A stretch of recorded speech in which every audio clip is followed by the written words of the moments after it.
Voilà, donc on coupe le fil par un ciseau. Alors le fil qu'on a ici, on le coupe. Le corps S tombe sur la Terre. Son mouvement a donné l'enregistrement suivant tel que, et on a l'enregistrement ici. Voilà.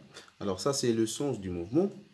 Ça veut dire le corps il a tombé. Voilà, ce sont les positions du corps S.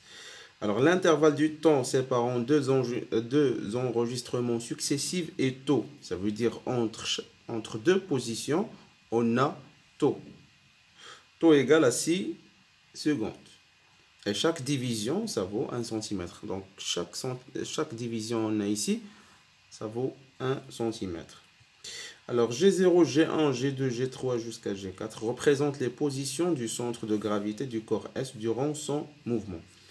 Première question, quel est le type de la trajectoire du corps? Alors ce trajectoire-là, quel est ce type? Donc c'est un trajectoire rectiligne. C'est un trajectoire rectiligne. On passe maintenant à l'autre partie.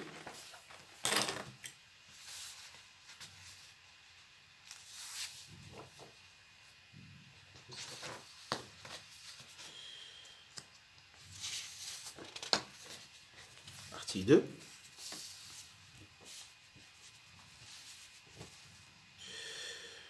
Calcule la vitesse moyenne du corps S entre les positions G0, G1, puis G2 et G3.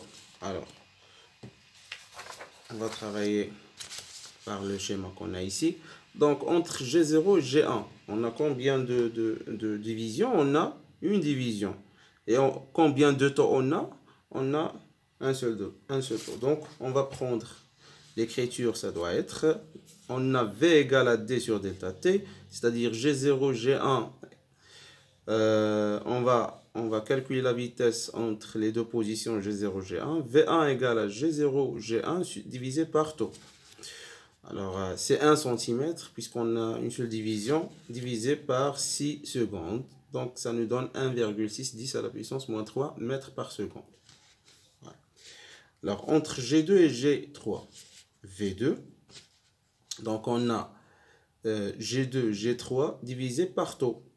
Pourquoi? Parce qu'on a, si on va prendre le schéma encore, donc entre G2 et G3, on a combien de taux? On a un seul taux. Mais combien de divisions on a? On a 1, 2, 3. 3 divisions.